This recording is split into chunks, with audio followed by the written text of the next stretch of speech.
must be our goal and our guide. And all that we strive for as a human family, dignity and hope, progress and prosperity, depends on peace. But peace depends on us.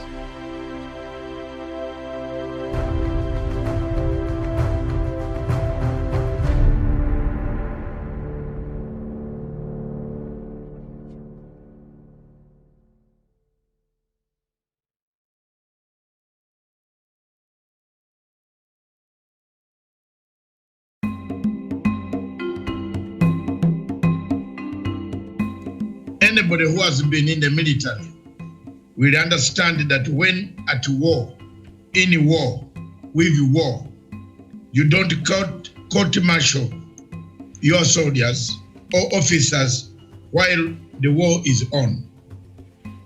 You finish the war first and then investigate the officers or soldiers who might have misbehaved or neglected duty. This is the doctrine of the institution of war. Today, Kenya is within the war and at war with an invisible enemy called COVID-19. And we must support the efforts of the frontline officials. Then we put them on trial later if there are mistakes. Remember, the country is at the weakest link now, and we cannot afford to deflect the efforts of those soldiers on the front line of fighting COVID-19. Thank you very much, viewers. That is me.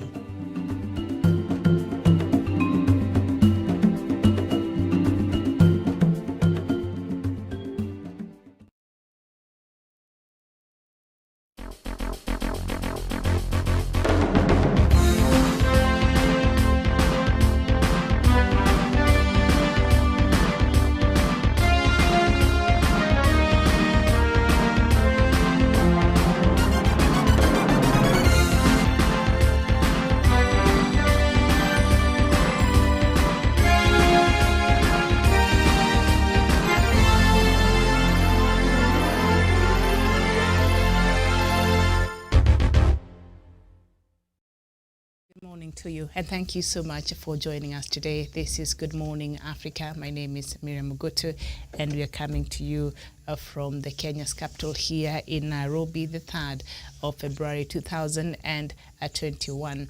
And on the panel this morning, I'm joined by Douglas Kirimi from Meru County. Douglas, a very good morning to you. A very good morning to you, Miriam Ogutu, and also to our crew back at our headquarters in Nairobi, and also to my friend Marin, and also my friend Jevan Karanja.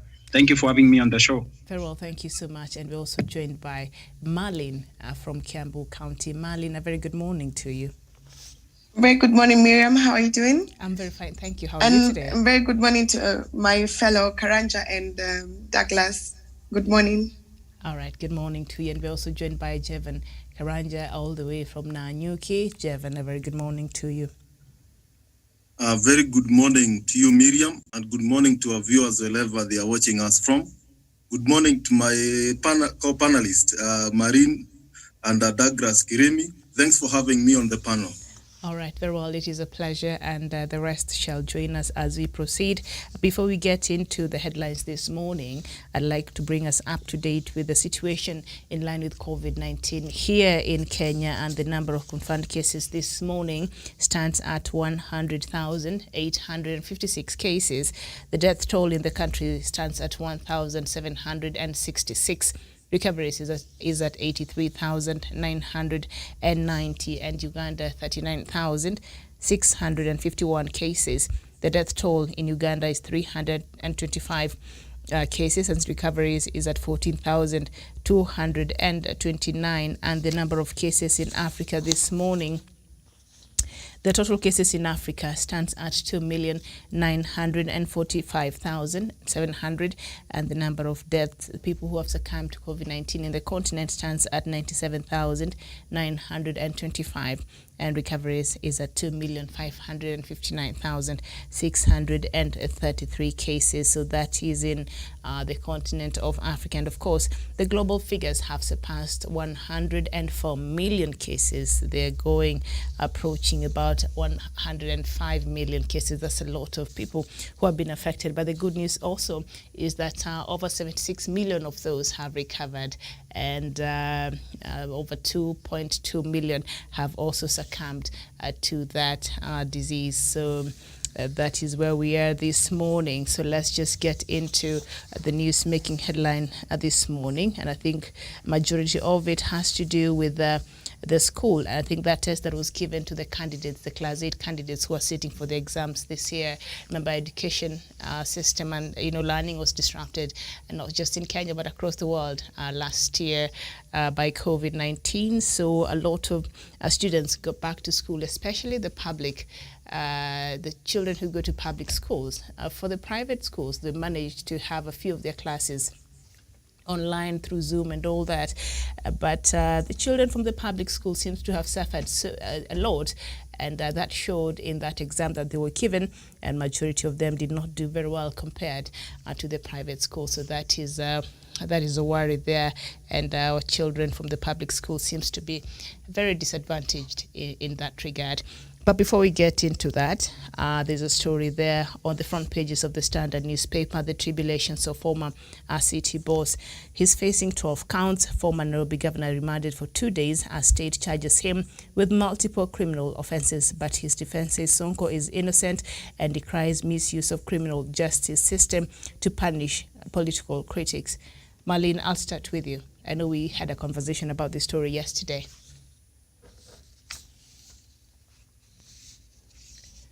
Okay, so I'll go to Marlene. Are you there? Very well, Karanja. So Sonko now is saying this is a witch hunt. The state is trying to punish him. He did not do anything wrong. Thank you, Miriam. And that is a conversation that is quite taking shape as days go on. And the one thing that we have seen, Mike Sonko is a man who cannot substantiate what he is saying. He can't back up the information that he is giving in public places. And that's so unfortunate, especially when it comes to a leader of his status. And I think Mike Sonko, since he started his political career, he is a man who is known to utter words carelessly without even knowing how the impact of those words. And I think the DCI are doing a good work. Let him be gripped, let him taken to a court of law. And those charges, Miriam, they are there. These are fugitives. These are person who said on a national television that he ran away from Shimolatewa.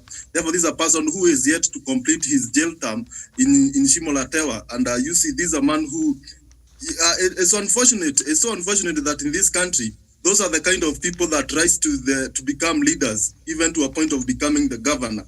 Therefore, the law should continue doing their work. And everybody in this country, we have a freedom of expression, freedom of speech, but we should also be we should measure what we are saying. And if we say things that can incite people, that is not freedom that we are talking about. We are talking freedom to express yourself in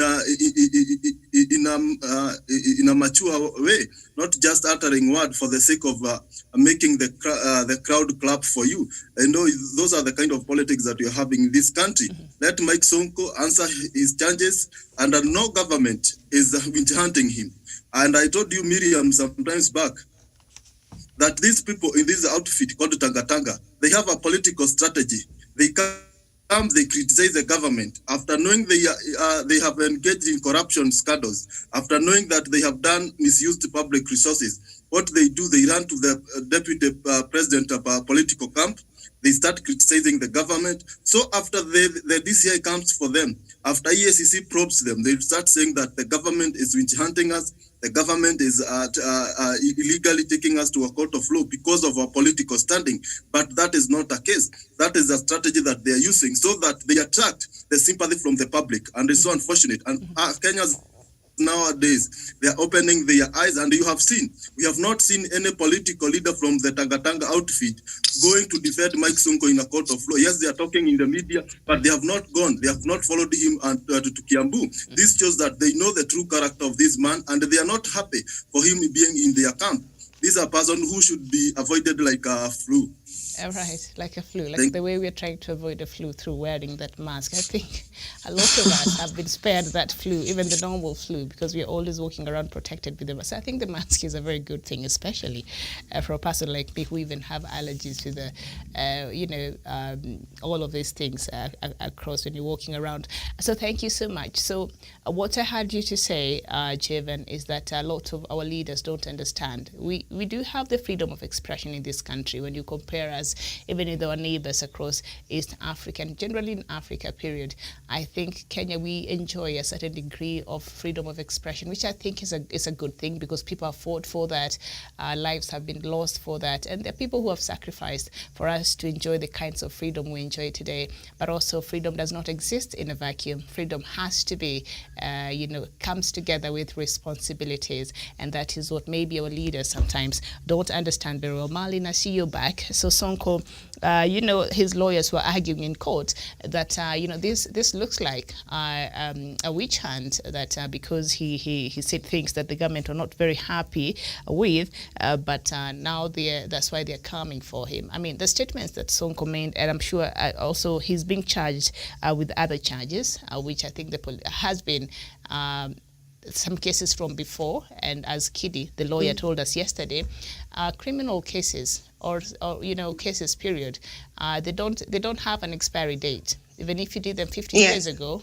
and by then there was no enough proof, if they can go to court and prove this is what happened, it can you can still go back and answer to those charges. So it does not have an expiry date. And now he's saying, you know what, these people are just after me because I spoke. Yeah. What I can say about Sonko's whole out occasion is that I'm actually very happy about the Kenyan law, that they're not taking sides. He was a former governor. As the norm goes, these people can't be touched. Yeah. I'm sure all Kenyans now can see that nobody's special, especially. And I'm sure that is what is really hurting Sonko, because he expects to be treated differently. And he knows he's on the wrong side. He knows what he's saying. Yeah, he just thinks he's expecting people to back him up. And now I don't think it's the time we are in now in Kenya. No, I don't think any leader is going to back him up, especially right now, because he should just serve his term. Aache mambo mingi. All that he should. I'm just happy for the Kenyan law for not taking sides, and now I hear he's still detained, which is very good. That is one thing that is really making me happy. Mm-hmm. All right. So yesterday in court, his lawyer, Dr. Haminwa, said that he claimed, the lawyer, that the affidavit before court was bogus and fake and only engineered to tarnish the name of the governor. The Inspector General of Police and the DPP must remain independent and desist from being used for political reasons. Douglas.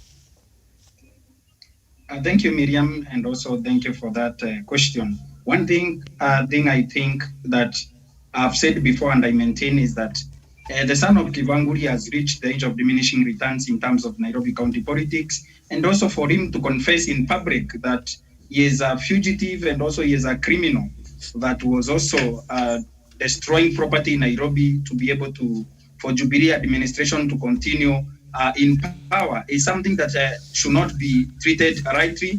And also the court should also take clue. He has provided his own evidence. He has provided his own case or basis or foundation for his own prosecution in a court of law.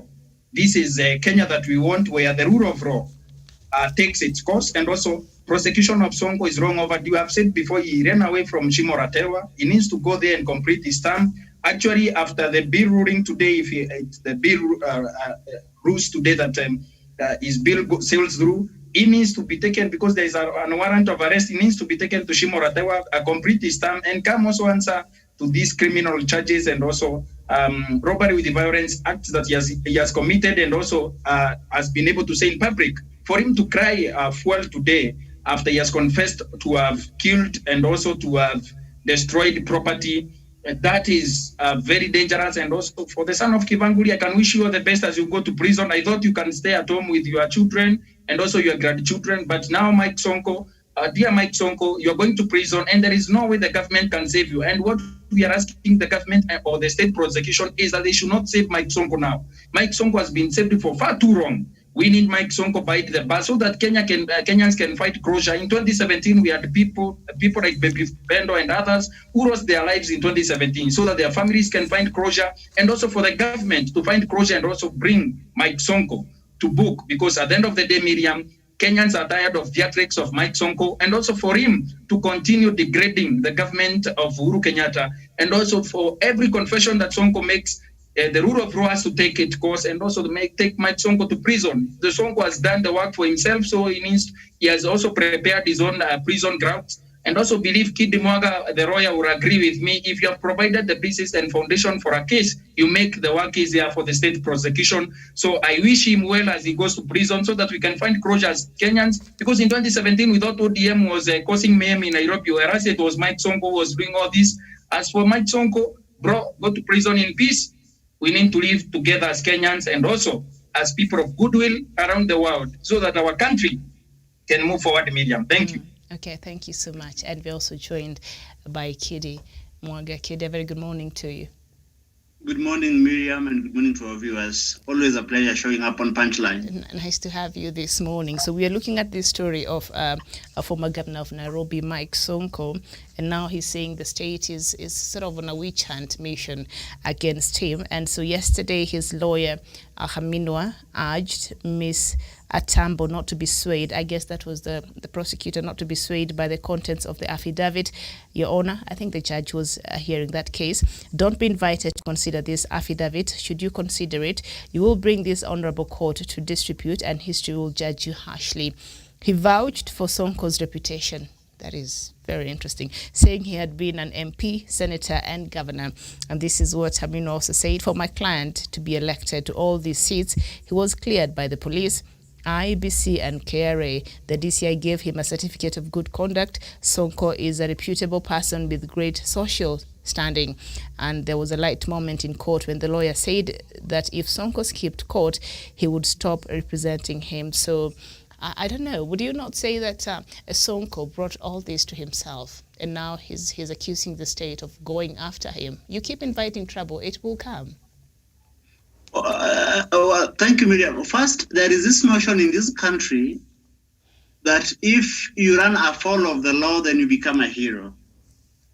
I saw a pic of Sonko struggling to show his handcuffs to the cameraman so that he wants his images of himself plastered both on social media and mainstream media in cuffs so that he thinks that would make him a hero. So that also speaks to the value system of this country. You know, we for quite some time have deviated from the norms of decency into the realms of identifying with animalistic tendencies. Away from that, I also want to speak about the submissions by Honorable Aminwa about Sonko being an elected MP, Senate, and governor.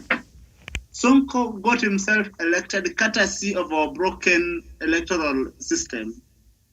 Because if we were a country that was observing the dictates of the Constitution, people like Sonko would not have gotten themselves elected. One, you realize that in 2012, when this country was enacting the enabling provisions to the Constitution, the legislations, when it came time to enact the enabling legislations on Chapter 6 of the Constitution, the bill was watered down. And therefore, what we ended up having as Leadership and Integrity Act 2012 was a watered version of the original bill itself. And therefore, it permitted a lot of things that ordinarily should not have been permitted to take place in a constitutional democracy that places premiums on values. So I will speak, I'm saying this to Councillor Minwa, that the fact that Sonko was elected, both MP, Senator, and Governor, mean that Sonko is a decent man, is a honorable man. If anything, he's only honorable because we've made a tradition of referring to those who hold elected offices as honorable men. Okay. When Honorable Minwa says that if Sonko absconds court that he will not represent him, that does not sufficiently demonstrate ability to enforce Sonko's attendance of court, because Aminwa is not the best defense counsel south of Sahara and north of River Limpopo. So that one thing I think that the court should be guided by the fact and the law to ensure that restrictive measures are put in place for Honorable Mike Mbuvi Sonko. Thank you. All right, very well. So Aminwa argued that Sonko was actually a whistleblower and therefore deserved protection. The DPP and the police cannot offer protection to my client, but the court can. I don't know if Aminwa was listening to what Sonko was saying. The last I checked, he actually incriminated himself.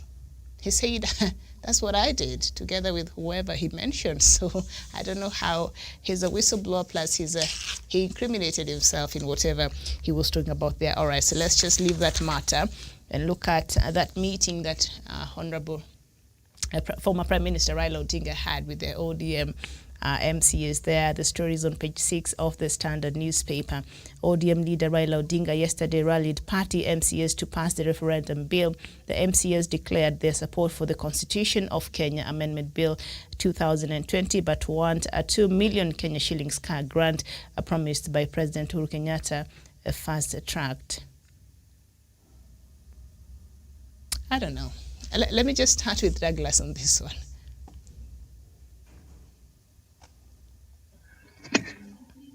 All right, Jevan, go ahead. Thank you. Thank you, Miriam. And we have seen that the MCAs from the meeting of Sagana, I think that is what gives the culmination of the ODM MCAs to meet.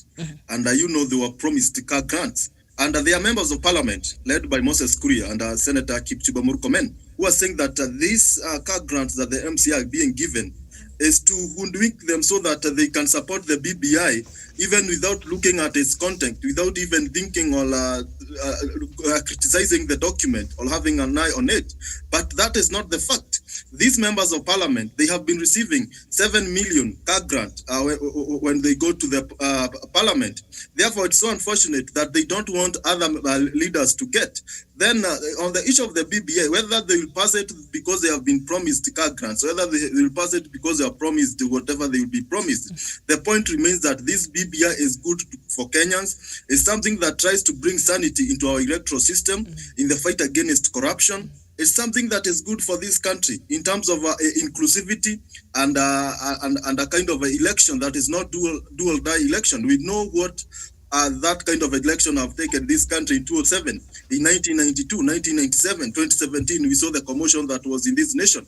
Therefore, it is high time that we work to rectify our constitutions so that we can guarantee ourselves a better Kenya, a better tomorrow, where all leaders will be proud to be this country, where all Kenyans will be proud to belong to this nation, because there will be systems that work for the people of Kenya, but not Kenyans working for this system, but the system are not guaranteeing them the protection that we need. Like in the case of IEBC, we cannot just be waking up to vote, but the IEBC is not guaranteeing us the credibility that we need in our elections so that we get good leaders, also to other institutions that are maybe in one way or the other corrupt. We need to have institutions that reflect what the people of this country want, and that is what the BBI intends to bring. And on that meeting, that was a good meeting, and I wish all other leaders, like Kalonzo Musyoka and his party, ANC, they got such meetings so that this BBI will get the 24 counties that is required by the law, so that it is presented on the National Assembly, and from there it will come to the people of Kenya,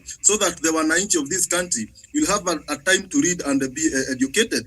The same scenario was happening yesterday when when Moses Kuria and Governor Lee Kenyanjui met on a body of Salim, Mighty Salim in Subukia. And you could see there's a problem in this country. I saw Moses Kuri asking the people of Subukia whether they will support the BBI or not. How do you ask the people of Subukia whether they will support the BBI and they have not read this document? They have not gone through the advocacy process. This document is not in Mashinani. Therefore, this kind of hypocrisy is what we are calling out. And these people who oppose the BBI, it is high time they come up with their own initiative. Let them go on the drawing board. Let them bring their constitutional amendment bill that is better than the BBI. You can't just be coming to fight a document, but you're not offering solution. BBI is promising Nakuru County 5 billion additional and 5 constituencies. But the Moses Kuri is promising them wheelbarrows and tax relief after 2022 if they happen to form the government. Kenyans, surely, what do you take? You can't wait for wheelbarrow in 2022, but the BBI is promising you money, more bursaries to your people. That is the kind of education that will be going around, educating the people so that they understand and they will demystify the misinformation, the misconception that has been created by those people who oppose the BBI. Thank you. Thank you so much. Thank you so much. And I understand what you're saying there, Jevan Karanja. But a lot of Kenyans would think, you asking for a car now, with the kind of economy we're having right now, we've been battered because of COVID-19, and we're just trying to survive the best we can. And for you to support this document that is very important, that has the potential of changing the landscape of this country in terms of even development, because of now the monies that will be trickling down to the counties. I would think, maybe the MCAs, if they really wanted to argue a case, that they would have said, because for the good of the people that you represent, maybe others, not the 5%, maybe 7%, because they're there to represent the people. So if you give us this much, we'll be able to do a lot and change and transform the lives of our people down there in Mashinani. But instead, they did what the governors did. I remember what the governors, the demands the governors had the other time, which were also very ridiculous. They wanted a new car, and then the car should be changed every 4 years. They get a new car every 4 years, with other ridiculous, demands. But this is what Raila Odinga said.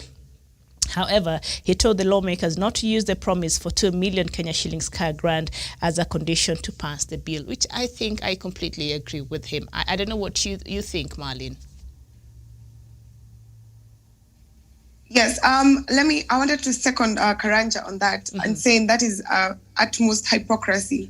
If you want, if you're for the good of the people and the will of the people, why do you want something in exchange? If you're supporting the BBI, it's going to see why you should be given something in exchange as a leader, especially. We apologize, Marlene. We seem to be having a problem with your signal this morning.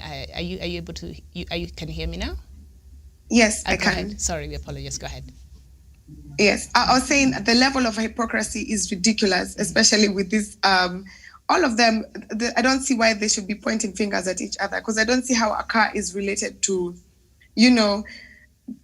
helping the people where they are pointed to understand the BBI. You see, the MCAs are the people who should be giving out the documents for the BBI.